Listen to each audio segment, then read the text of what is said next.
تھے، آپ کے ساتھ سحری کرتے تھے، مگر آج وہ ہمارے بیچ میں نہیں ہیں، اللہ کو پیارے ہو چکے ہیں، انتقال ہو چکا ان کا، اللہ کے پاس چلے گئے، مگر ہم ابھی زندہ ہیں، ہم اور آپ زندہ ہیں، اور اللہ تعالی ہمیں ایک اور رمضان دے رہا ہے۔ یہ بڑا اچھا موقع ہے میرے بھائی کہ اپنے حالات کو ہم سدھار لیں، اپنی کمیوں کو ٹٹول لیں۔ جو شرابی کہتا ہے کہ شراب نہیں چھوٹ رہی ہے، میں دعوے کے ساتھ کہتا ہوں سچے دل سے اگر وہ صرف رمضان میں یہ طے کر لے میں شراب کو ہاتھ نہیں لگاؤں گا، سچے دل سے اللہ سے تڑپ تڑپ کے دعا کرے کہ اللہ اس گندگی سے مجھے بچا لے،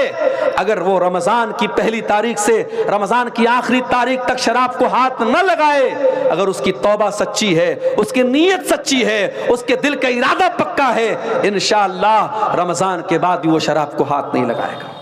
جو لوگ سال بھر نماز نہیں پڑھتے،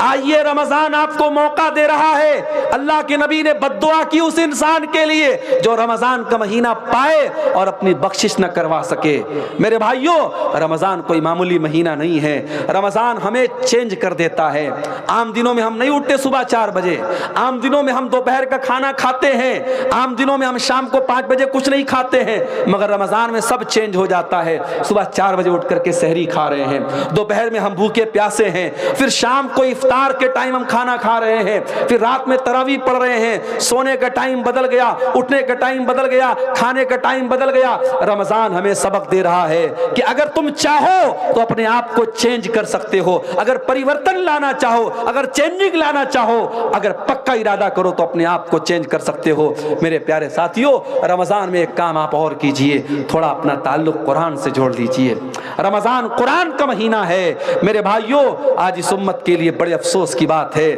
ہمارا نوجوان 1 گھنٹہ موبائل کے بغیر نہیں رہ سکتا۔ 1 گھنٹہ اگر موبائل ڈسچارج ہو جائے، نوجوان تڑپتا رہتا ہے، جلدی سے موبائل کو چارج کرو، پتہ نہیں کس کا میسج آیا ہوگا، واٹس ایپ پر کتنے لوگوں کا میسج آیا ہوگا، کتنے لوگوں کی کال آئی ہوگی۔ 1 گھنٹہ ہم موبائل کے بغیر نہیں رہ سکتے۔ میرے بھائیوں، جو نوجوان 1 گھنٹہ موبائل کے بغیر نہیں رہ سکتا، وہ نوجوان اپنے دل پر ہاتھ رکھ کر کے بتائے اس نے آخری بار قرآن کب پڑھا تھا، آخری بار آپ نے قرآن کب پڑھا تھا۔ ہمارے بہت سارے نوجوان ہیں، شاید ان کے سر شرم سے جھک جائیں، آخری بار انہوں نے رمضان میں قرآن کو چھوا تھا، اس کے بعد قرآن کو چھونے کی نوبت نہیں آئی تھی۔ یہ قرآن بھی تو اللہ کا میسج ہے، یہ قرآن بھی تو اللہ کا پیغام ہے۔ کل قیامت کے دن اللہ پوچھے گا، میرے بندے میرا میسج تیرے گھر میں پڑا تھا، میرا پیغام تیرے گھر میں پڑا تھا، میری کتاب تیرے گھر میں پڑی تھی، تو نے کبھی نہیں سمجھا، تو نے کبھی نہیں پڑھا، تو نے کبھی غور نہیں کیا، کبھی اس قرآن کو سمجھنے کی کوشش نہیں کی۔ میرے پیارے ساتھیوں، اس قرآن کو پڑھو۔ اور آج اگر بھارت کے 25 کروڑ مسلمان یہ طے کر لیں کہ ہر مسلمان 4 قرآن غیر مسلموں تک بانٹے گا، 4 قرآن ہندی میں، بنگلہ میں، جو بھی زبان ہمارا غیر مسلم بھائی جانتا ہے اس کو پہنچائے گا، اگر بھارت کے 25 کروڑ مسلمان یہ طے کر لیں تو 100 کروڑ غیر مسلموں تک بڑی آسانی کے ساتھ قرآن کو پہنچایا جا سکتا ہے۔ میرے بھائیوں، یہ کام کرنے کا ہے، جلسے جلوس کرانا ٹھیک ہے، اس کی بھی ایک ضرورت ہے، یہ بھی بڑا اہم کام ہے، مگر یہ کام بھی کرنے کا ہے کہ آج اپنے غیر مسلم بھائیوں تک ہم قرآن کو پہنچائیں۔ اور معاف کرنا، ہم نے اور آپ نے جو یہ چسکا لگا لیا، مولانا عبدالغفار صاحب آئے تو ہم صاحب ان کے ذریعے کچھ جو ہے ہم وید کے شلوک سن لیں، گیتا کے شلوک سن لیں، مولانا جرجیت صاحب آئے ان سے ہم کچھ منتر وغیرہ سن لیں، اور چترویدی علماء تو آپ کے اس بہار بنگال میں، جھارکھنڈ میں بہت زیادہ پیدا ہو رہے ہیں، ہم چترویدی نام اور ٹائٹل لگا کر کے اپنے علماء سے، ان کے منہ سے ہم سنسکرت کے شلوک سنتے اور ہمیں بڑا مزہ آتا ہے۔ یہ کوئی مناسب بات نہیں ہے، یہ کوئی اچھی بات نہیں ہے۔ بہتر تو یہ تھا کہ آپ اپنے غیر مسلم بھائیوں کو قرآن کی آیتوں کے ذریعے سمجھاتے، جنت کے بارے میں ان کو بتاتے، جہنم کے بارے میں ان کو بتاتے۔ میرے پیارے ساتھیوں، آج کام یہ کرنے کا ہے، آج نبی کی سیرت کو عام کرنے کا موقع اور وقت ہے۔ میرے بھائیوں، آج دنیا پیاسی ہے، آج دنیا کو ضرورت ہے محمد الرسول اللہ کی تعلیم کو جاننے کی، اور ہمارا اور آپ کا تو یہ عقیدہ ہے کہ ہمارے نبی اللہ کے سچے رسول ہیں اور ہمارا دین اللہ کا سچا دین ہے، اور جب اللہ کا سچا دین ہے تو یقین رکھو میرے بھائی، اس بات کی گارنٹی ہے کہ اس دین کے اندر اللہ تعالیٰ نے ایک اٹریکشن رکھا ہے،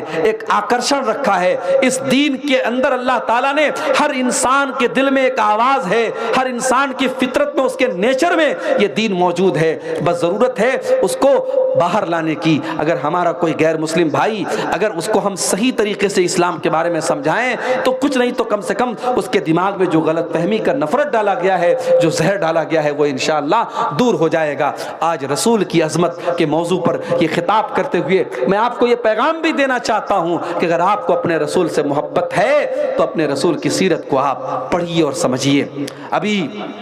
آپ نے سنا ہوگا بنگلہ دیش کے ایک بہت بڑے عالم جو ہے ڈاکٹر مجیب الرحمان صاحب کا بھی حال میں انتقال ہوا، جنہوں نے بنگلہ زبان میں بڑے اہم کام کیے اور بڑی اہم کتابوں کا انہوں نے بنگلہ زبان میں ٹرانسلیشن کیا ہے۔ اور آپ کو یہ بھی پتا ہوگا کہ آپ کے اہل حدیث جماعت کے ایک بہت بڑے عالم تھے مولانا صفی الرحمان مبارک پوری رحمۃ اللہ علیہ، انہوں نے اللہ کے نبی کے جیون کے اوپر، اللہ کے نبی کی سیرت کے اوپر انہوں نے کتاب لکھی تھی۔ اس کتاب کا نام تھا الرحیق المختوم، اور یہ کتاب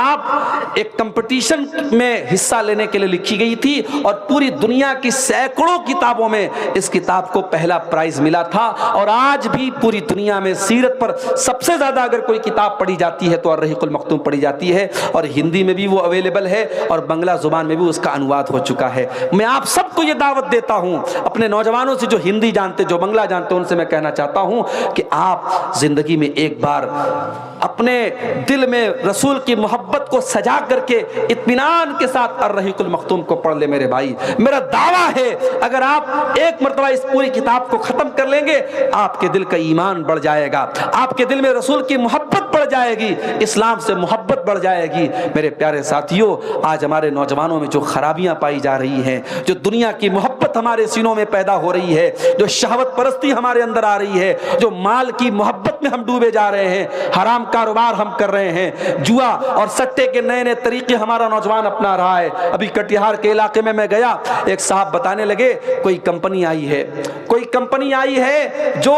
بٹ کوائن وغیرہ کے نام سے پیسہ کلیکٹ کرتی ہے اور اتنا پیسہ اس میں لگاؤ، ہر مہینہ اتنا پیسہ ملے گا، اور پورا گاؤں وہ کام کر رہا ہے، اور گاؤں کی مسجد کو جو امام صاحب ہے وہ بھی لوگوں کو جوڑ رہے ہیں اور بڑے فائدے بیان کر رہے ہیں، جبکہ ہم سب جانتے ہیں کہ یہ کوئی تجارت نہیں ہے، یہ کوئی تجارت نہیں ہے، یہ حرام ہے، یہ جوا کی ایک شکل ہے کہ آپ 1 لاکھ روپیہ لگاؤ اور ہر مہینے آپ کو 5,000 روپیہ ملے۔ تجارت میں تو اپ ڈاؤن ہوتا رہتا ہے، تجارت میں کبھی ایسا بھی ہوتا ہے کہ آپ نے 1 لاکھ لگایا اور مہینے کا 10,000 آپ نے کما لیا، اور کبھی ایسا ہوا کہ آپ نے 1 لاکھ لگایا اور مہینے میں 1 پیسے کی بھی آمدنی نہیں ہوئی۔ تو تجارت ہوتی ہے۔ یہ جتنی کمپنیاں ہیں جو پیسہ لگا کر کے آپ کو آفر دے رہی ہیں، یہ سب آپ کو ٹوپی پہنا رہی ہیں، سب فراڈ ہیں، اور آج ہمارا نوجوان اس میں ڈوبا چلا جا رہا ہے۔ میرے پیارے ساتھیوں، ان حرام طریقوں سے اگر آپ کو بچنا ہے،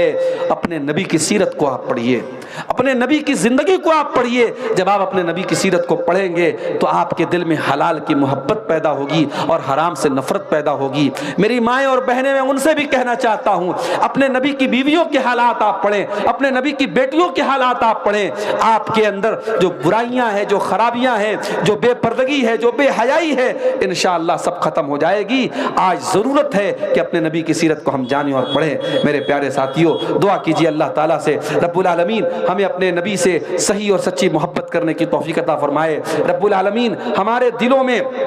جو بگاڑ ہے، جو بغض و عداوت ہے، جو لالچ ہے، جو مال کی محبت ہے، اللہ تعالیٰ اس کو ختم کر کے